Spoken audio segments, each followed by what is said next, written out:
Welcome to On the Road to Mobility with your host, Dave John.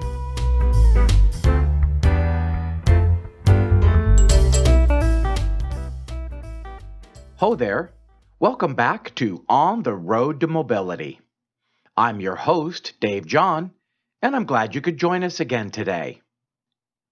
As you know, this is a podcast dedicated to helping solve the problems in getting from here to there for those who have mobility limitations or challenges.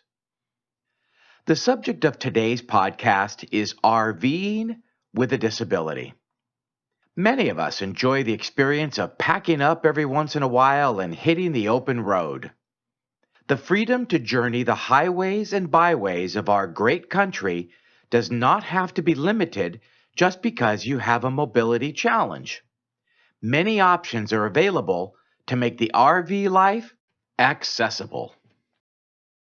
So RVs come in a wide variety of shapes and sizes, and the accessibility options vary depending on your vacation chariot of choice. Two very popular styles are the Class A and Class C motorhomes. The Class A is the largest type of RV available and has the most room to design in flexibility for a mobility challenged individual. However, even with the interior space available, there are two basic issues when it comes to the accessibility of a Class A motorhome. One is the height of the floor. Because the living space is above the vehicle chassis, the floor can be a good distance off the ground, making them hard to access with a wheelchair or scooter. Some RVs, however, are available with a wheelchair lift designed into the side of the coach. Very similar to lifts used in passenger vehicles, these units are capable of safely raising a person sitting in a wheelchair to the height of the floor. But because the floor is typically quite a bit further off the ground, the travel of the lift needs to be sufficient to raise that far. Lifts, specifically for RV applications to address this need, are built by most lift manufacturers. The second challenge to Class A mobility is sufficient interior space to negotiate a wheelchair into and around the inside of the coach. The aisle of many Class A motorhomes can be too narrow to move through in anything but the smallest wheelchairs. And daily necessities, such as bathroom, bedroom, and shower access, can be difficult to impossible. This is one area that should be investigated thoroughly before buying or renting an RV. Fortunately, there are several RV manufacturers that have designed Class A coaches specifically with wheelchair users in mind. Extra aisle width, accessible bathrooms and commodes, roll-in showers, and low-profile beds are available in these accessible RVs. It is even possible to have an overhead track system installed in some models as well. With the right adaptations, a Class A motorhome can be an extension of your brick-and-mortar home and likely just as accessible. Another popular RV style is the Class C motorhome. Built on a van-style frame instead of the more bus-like frame of the Class A, the Class C motorhome is generally smaller. This makes them more fuel efficient, easier to drive, and more cost-effective to purchase and to operate. It does, however, also make them more challenging to adapt to accessibility. That being said, there are some options available to make these vehicles easier to access. An RV or coach lift is one option. It's installed on the outside of the door frame. A seat is mounted to the lift tube, and mobility-challenged individuals sit in the seat near ground height and are lifted to the floor height. An arm on the seat then swings the occupant into the door, and they exit the seat inside the coach at the floor height. This adaptation is especially useful if getting into the RV is the main difficulty in making the unit accessible for you. By the way, this option is available for a Class A motorhome as well, if just getting up the stairs and into the door is the primary challenge. Now, a variation on the coach lift that uses a sling to pick up a wheelchair user outside and then transfer them into the interior is available to help non-ambulatory individuals gain access to the RV. Once inside, the Class C usually has much more limited space and can be hard to maneuver anything but a narrow wheelchair around. Typically, a Class C works well for semi-ambulatory folks who can make their way through the coach. That being said, I would suggest you talk to a certified mobility consultant to help determine the right equipment to help make your open road adventure safe and convenient. This is a good moment, I think, for me to remind you that if you do not find the information you are looking for in this podcast, or you would like more specific information about solutions for your mobility challenge, you can contact vehicle accessibility consultants or myself directly. I will give you the contact information at the end of this segment. When appropriate, we can refer you to a specialist in your area. And of course, all our services are free to our private clients. So Class A and Class C motorhomes are two of the most popular styles of RVs.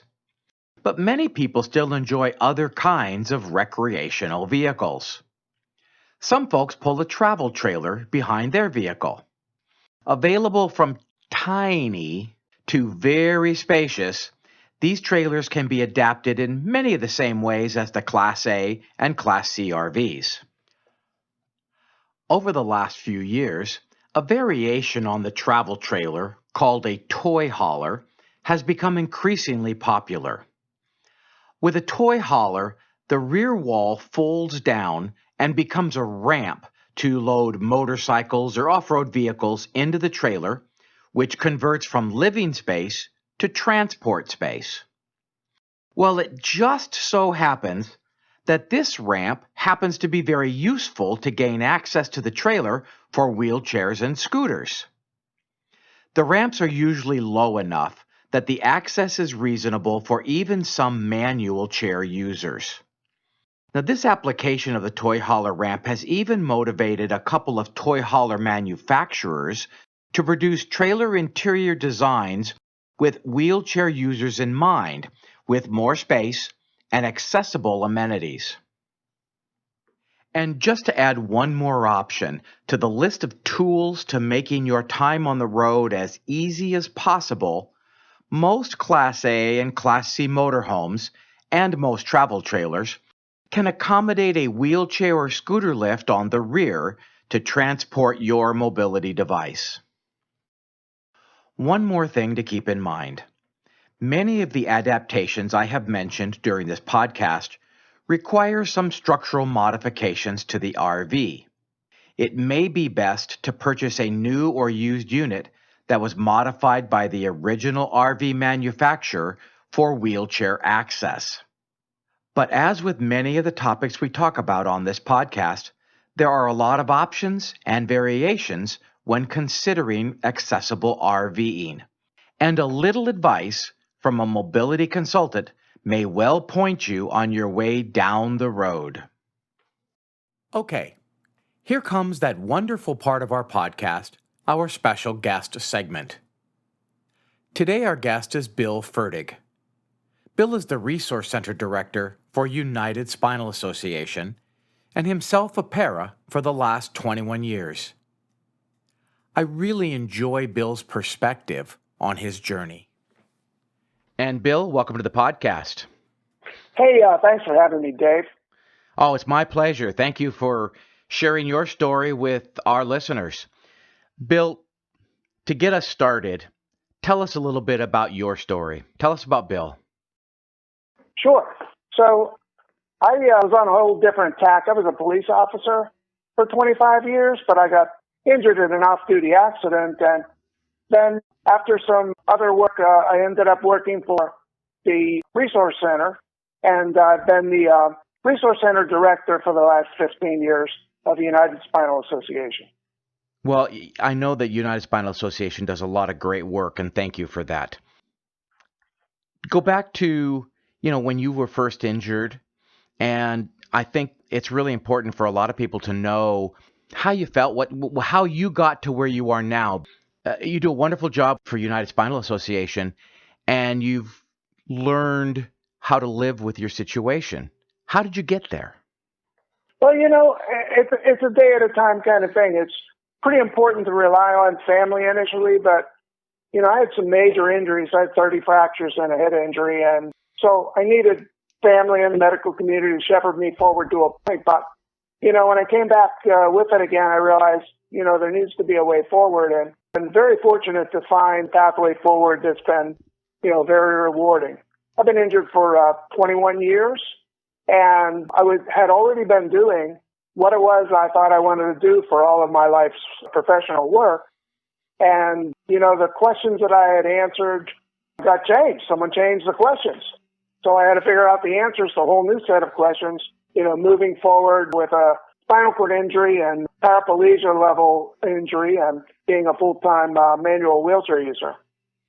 Life changes for us all. You said you deal with it day by day. That's one way that you get through it. What are some of the things that made a difference for you? Equipment-wise, emotional-wise, whatever. What are some of the things that actually helped you deal with your new situation? Well, sure. The support of family and friends is important, but, you have to find that place within yourself to come to terms and realize that you can't do anything about yesterday, as the old saying goes. You can affect tomorrow. So the day-by-day part was solving those new sets of questions of how do you do this, how do you take care of your regular routine. Initially, almost everyone has to do some level, maybe a large level of modifications to their home in order to be able to live there as successfully as a wheelchair user. And then a big part of today's social and certainly work life is being able to access personal transportation. If you happen to be in a big metro area like DC and you can use public transportation, that's fine, but that's not the experience for many people. So one of the biggest turning points for me a couple months after I got home was getting back to driving my own vehicle. I had several vehicles that I owned at the time that I was injured, and when I returned home after 3 months of inpatient rehabilitation, I wasn't able to drive any one of those vehicles, and I didn't know yet how to utilize them. Right. So basically, I sold everything that I had and bought an old but well-preserved large coupe vehicle, and then proceeded to learn and get better at transferring into that vehicle and breaking down the manual chair, putting it over on the right front seat and the right floor, and then driving off with hand controls. That was my first return to driving experience. You went through a lot of adjustment in how your driving experience changed. Can you describe a little bit of that? And you went through several phases of driving. What was that like? The first thing that I learned on my own, because I really didn't have a spinal cord injury support system. If I had been mentored by United Spinal Association, then like we do and try to do for folks now, it might have been a more direct pathway. But I transferred into this vehicle probably for 2 years, breaking down the chair in the rain, in the winter. It was slow. It was effective, but it was slow. Then I wanted to be able to get in cleaner, so I transitioned to a series of vans. At first, my preference was a high-top conversion van with a lift. They worked well, and it's a great, high seating position. I had always had full-size vans, so it felt like normal to be driving a full-size van again. However, with a lift system, you're a little bit vulnerable to any failures of equipment of the lift. So I sought to get away from a full-size van before the time that I was able to learn from other people. I want to digress on that a minute.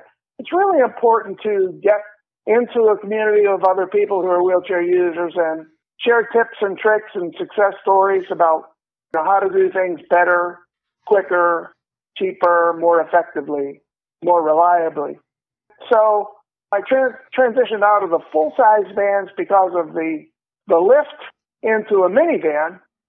Then I was the recipient of some good advice by a younger, bigger fellow who said, well, why don't you just jump up in your van like I do on one man?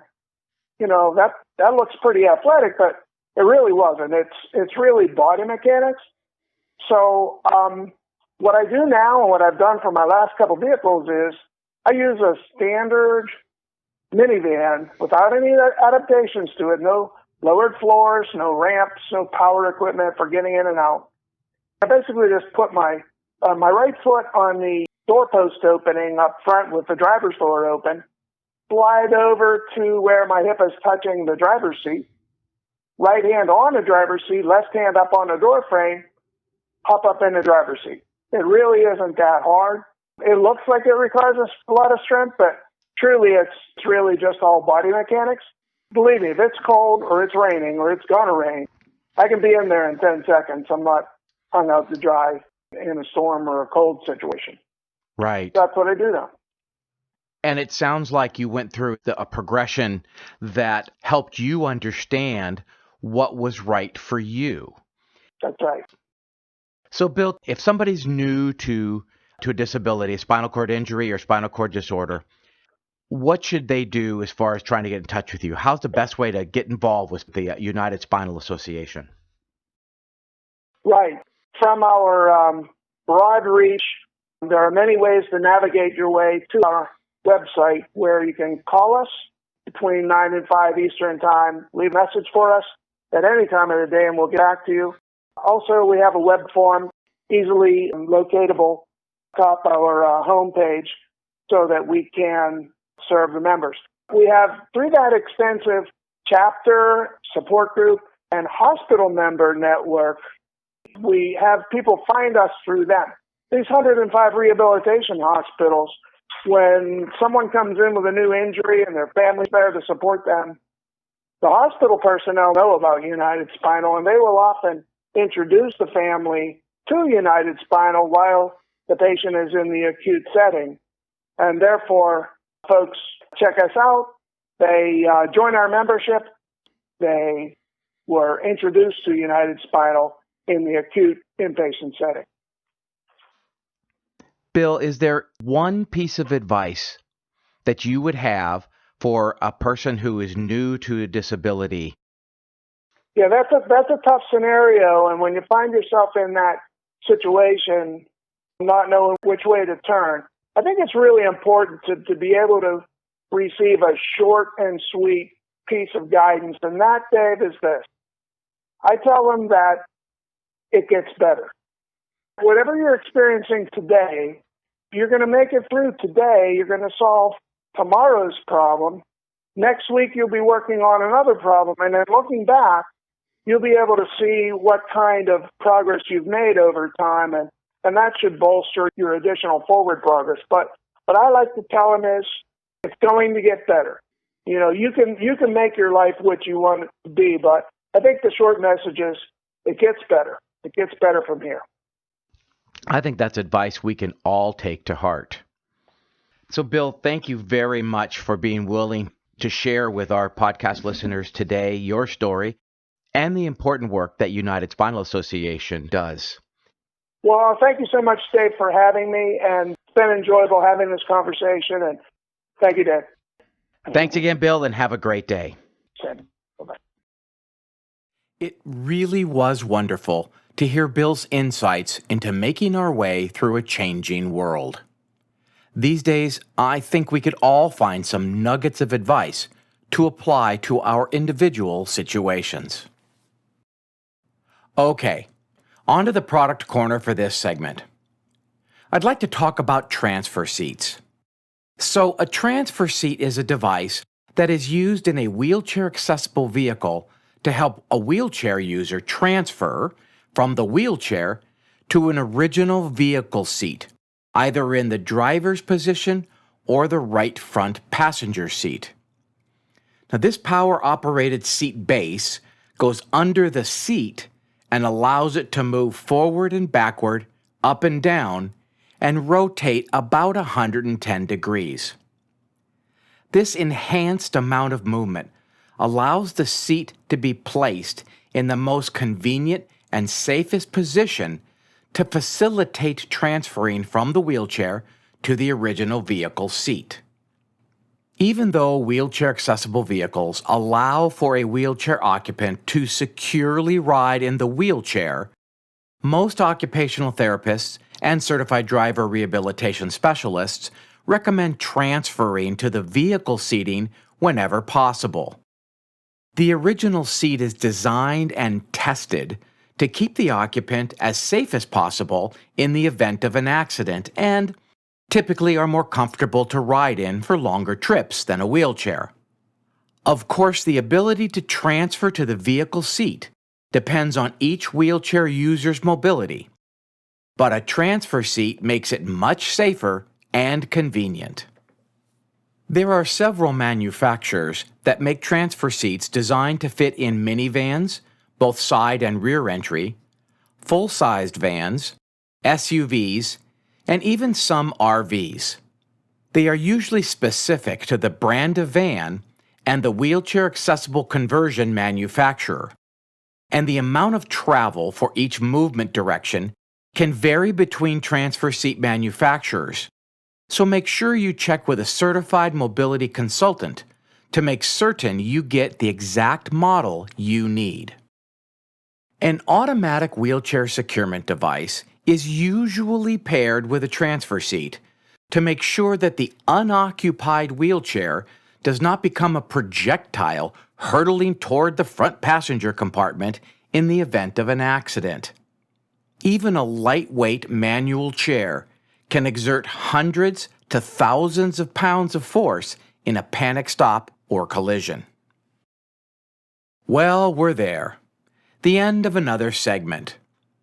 I hope you found some of our information today helpful.